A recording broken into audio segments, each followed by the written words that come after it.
Okay. Um, so my two have not seens. Also, One, real quick, Jordan, look at it this way: you don't have to do this again next week. yeah, okay. My two have not seens. One I really didn't like, and one I was passively about. Um, Really? Wonder Woman 1984. I don't think is that bad. My life hasn't been what you probably think it has. We all have our struggles. Have you ever been in love? A long, long time ago. You? So many times. Yeah, all the time.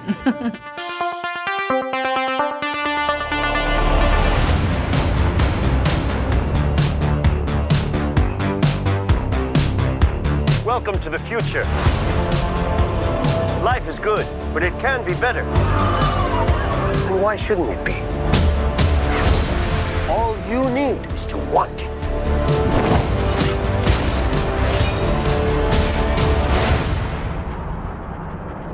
Think about finally having everything you always wanted. I can save today, but you can save the world. Steve.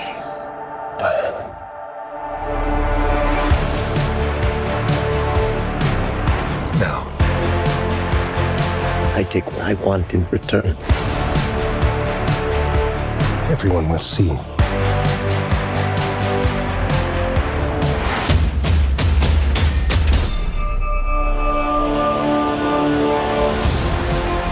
Just think it's average. Interesting. Uh, Interesting. I, it's funny.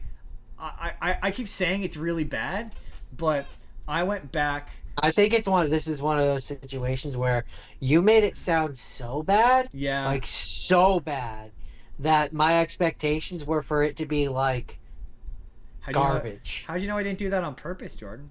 I don't know anything. Um, But my expectations was for it to be like garbage. And in a week where I had to watch Doing a Poo, That's true. It's not as bad as doing a poo. it's just so much better than that. It's, what's funny is I remember it. It's one of those movies where we're not going to get into a dissertation about it because I've already done that about exactly precisely what I hate about it.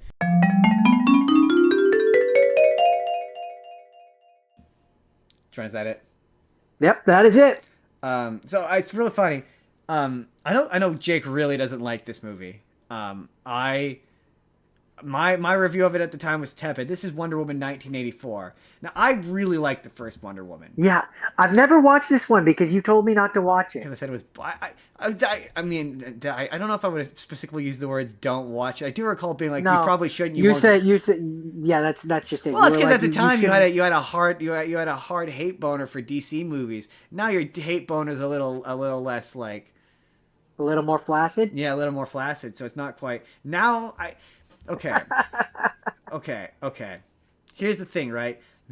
This movie is bad.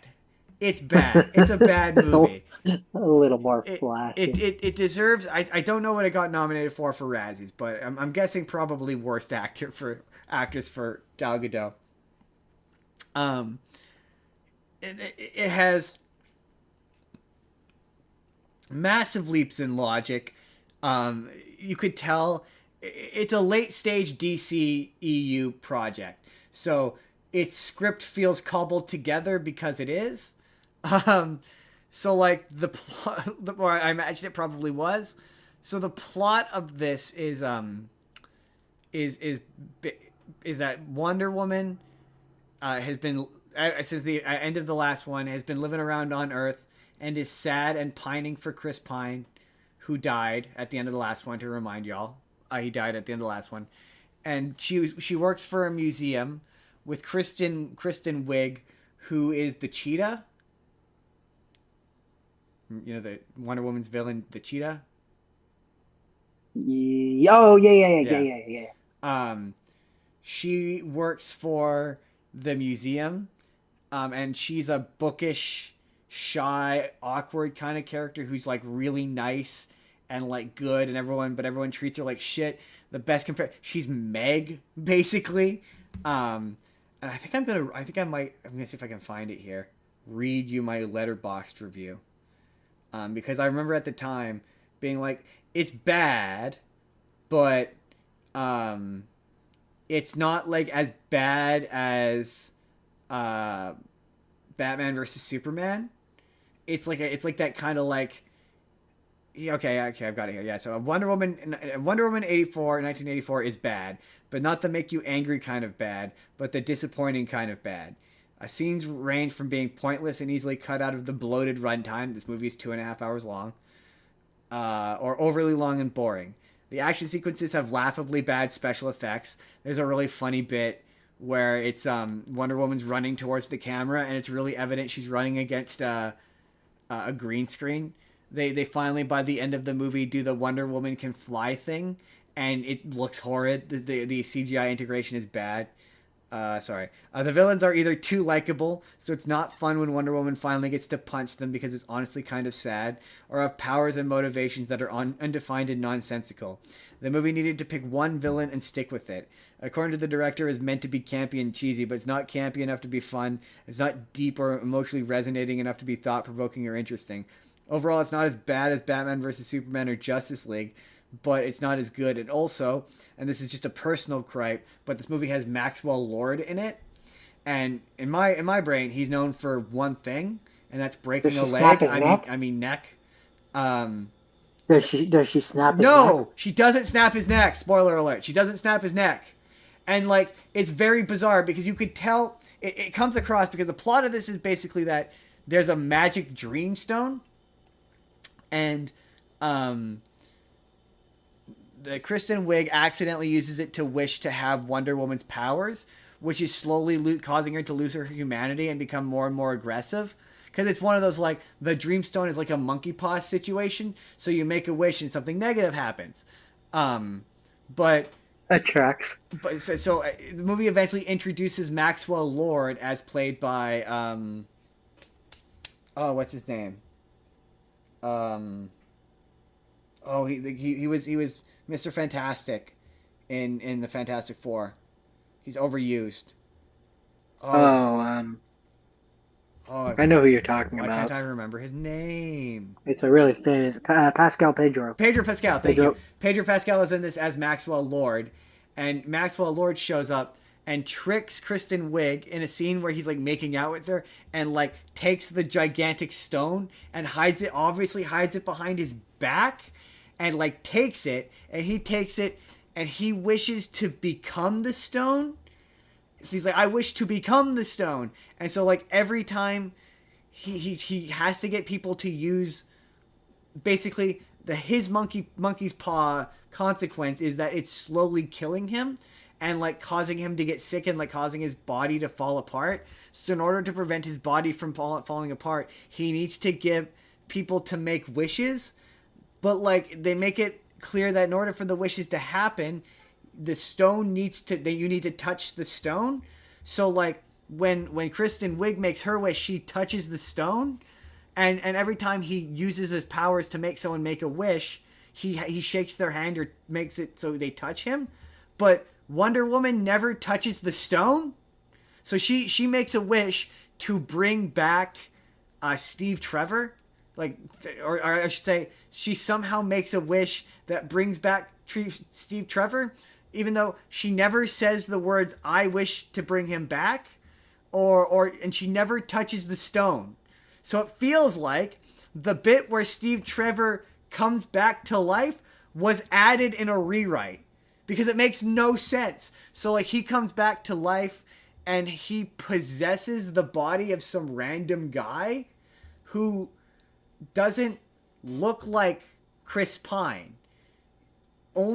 He only looks like Chris Pine because when she looks at him, she sees Chris Pine. But physically, he doesn't look like Chris Pine. Does that make any sense? Yeah. So, like, she sleeps with him, which is problematic because this guy is currently being drugged, theoretically, so he can't consent to sexual activity with Wonder Woman. So she kind of... Not that he wouldn't. but he didn't, and that's the point. And so it just seems like the bit where they bring back Chris Pine feels like it was added in a rewrite after they had, like, initially Chris Pine wasn't in this movie and they added him in later. And the same deal with Yeah, like almost like they didn't know if he was going to come back, and then he agreed to come back, yes, and they wrote him in. exactly. And the stuff with Maxwell Lord is confusing because it feels like he can just arbitrarily, like, so at one point he's talking to this guy, he's like, don't you wish that this company was super successful? And he's like, yeah, and then they shake hands, he's like, and I'm taking all of your oil. And so he just gets to arbitrarily decide whatever he takes for some reason. And it seems as though, like, the bits with Maxwell Lord were also added in another rewrite because initially it seemed like the plot of the movie was, because a lot of the scenes with Kristen Wiig and Gal Gadot, Wonder Woman, are framed as though they're a couple and she's a jealous lover. There's a point early on where they go to lunch and the scene is framed as though she's a love interest, and there's a bit where she's jealous of Steve Trevor, the possessed Steve Trevor. It seems like she's jealous of him, and that initially the movie always involved the Dreamstone, but initially she was the final bad guy because just randomly he's just like, oh yeah, the rules can change now, and you can make throughout the movie they're like, oh, you can only make one wish, and he's like, I'm the Dreamstone, I can change the wish. And so then she's like, oh, I wish I was a predator, and then she turns into the cheetah, how she's a cheetah person. That's what turns her into a cheetah person. So it seems as though that her becoming monstrous and jealous was what was corrupting her, and she would have just turned into a cheetah on her own. And it seems like Maxwell Lord was added in a rewrite because she wasn't as strong, maybe in a test screening. This is a movie that seems like it got test screening to hell, where, like, it seems as though the cheetah, because the cheetah is basically like Wonder Woman's equivalent to Lex Luthor. Basically, she's like her main nemesis. So I thought it was Cersei. She's connected to. I'm pretty sure she's connected to Cersei. Well, it depends. Certain versions of it's Ares. Like, that's why he's the bad guy in the first movie. But for a lot of time, after the New 52, I thought it became more. But Ares. a lot of versions, she has a running with various versions of the cheetah. And it just seems like in a test screening that somebody went, oh, Kristen Wiig is not intimidating enough as a villain. She's not compelling enough as a villain. We need to add in another villain. And they've added in Maxwell Lord, but at the same time, the movie seems to set up. It seems to be setting up to the bit where she snaps Maxwell Lord's neck. It's very bizarre because they have this whole running plot of how, like, Christine, or how they realize that the only way to stop the wishes is either to get people to recant their wish or to kill Maxwell Lord. And the reason why she fights Kristen Wiig in the end is because she's like, oh, I like being a cheetah lady. Well, she's like, oh, I need to protect you from killing Maxwell Lord. And so then there's a bit at the end where she effectively, like, talks him down by telling him how much he loves his son. But it seems like initially in an earlier version of that scene, it ended with him snapping her, or ended with her snapping his neck. Like, it feels like there's a ton of, and maybe it's just meant to be, but also I just don't believe that Patty Jenkins is that familiar with Wonder Woman. Kind of undercuts the whole needing to snap his neck thing when he's not controlling Superman, though. Well, because the idea is he's basically, all of these wishes have gone awry and it's about to cause the apocalypse. So the idea is if she kills him, then she stops all the wishes from being granted. So I guess I could see how someone who is familiar with Wonder Woman would, as a reference to that storyline, set that up as a red herring, if that makes sense. Like, I'm Wonder Woman. I know of Wonder Woman. I wouldn't say I'm a fan, but I know of Wonder Woman, and I know that's a thing that she does. Right. So I'm waiting for her to. So you're subverting the expectation of it happening, and it's a red herring. But it's Patty Jenkins wrote this. She didn't write the first one. She wrote this, and I just I just don't believe that she knows that much about Wonder Woman. But I could be wrong. Maybe she does. Maybe that is a reference to Maybe that. But maybe you don't know enough about Wonder Woman. But like, and this is a thing where I was like, my review sort of suggests that like, yeah, and I pretty much felt the same way of like, this isn't bad enough to get upset about, but it's also not good and makes no sense. I fully recognize why they didn't make a third one. Like, I get it. And like, there are kids like Pedro Pascal is awful. He's overact. He's chewing so much scenery. Gal Gadot is terrible. Like the screenplay is awful. Like I say, it feels like it's been through like 5 rewrites. But maybe it's because I hated Frosted that much. Like that's where I think I said to you where it was like, this is one of those moments where Jordan is the only one who relates to this, because like, yeah, I've watched 3 other much worse movies than this. So yeah, this was yeah. like, with apologies to Jake, who I know hates this movie, yeah, this wasn't very good, but it's not as bad as Frosted was. It's definitely not as bad as Cats. Don't worry, we're getting to Cats. Jordan, get excited to hear about Cats. Okay, well, is that all you have to say about this one? That's all I have for Wonder Woman, yeah. It's one of those, I know I dislike it, and I can never specifically remember exactly, apart from the fact that it was definitely 2 scripts that was mashed into one. Like there's the Max Lord stuff is from a completely different movie. Like legit, it feels like it was 2 movies that, and I know it is. I know it was 2 movies that was edited together because this movie very famously went through post-production hell. So like, I know that it is that, but it feels like that. Like there's a couple of specific moments in there which his powers don't make sense from what I can recall. Well, his powers are basically there was the magic stone which allowed them to grant wishes or whatever, monkey paw wishes. He wished he was the stone. Yeah, it's been too long. What do you mean? I just told you what. No, but I mean, he wishes he's the stone. No, but there's so something that else. He is. Yeah, but him being the stone thing, there's an element to it which is like, there's smarter people than me who have pointed this out. Jake would be one to point it out, but there's something specifically about it's under explained because they cut a scene which, or it's like, why is it he seems to arbitrarily get to decide what the rules are. Like at one point he walks up, he's like, oh, now everything I own, and it seems to be a monkey paw situation. Yeah, he's able because he is the monkey paw. He gets to choose what the monkey paw curse is. Yeah, that's stupid. So people make their wish because he's dying. He's dying because the stone is like causing tumor. That's his monkey paw thing. Is it's draining his energy or whatever. So he's like, if I get everybody else to make the wish, I get to choose their their monkey paw thing, and their monkey paw thing is they're feeding me. So there's apparently a canceled sequel. Yes, there is. So Jordan, this is what I said on Facebook 6 years ago. I said, so yeah, Wonder Woman 84 is bad, but not the. Sorry, I would like you to say if you agree with this or not. So yeah, Wonder Woman 84 is bad, but not the make you angry kind of bad, but the disappointing kind of bad. Scenes range from being pointless and easily cut out of the bloated runtime, or overly long and boring. The action sequences have laughably bad effects.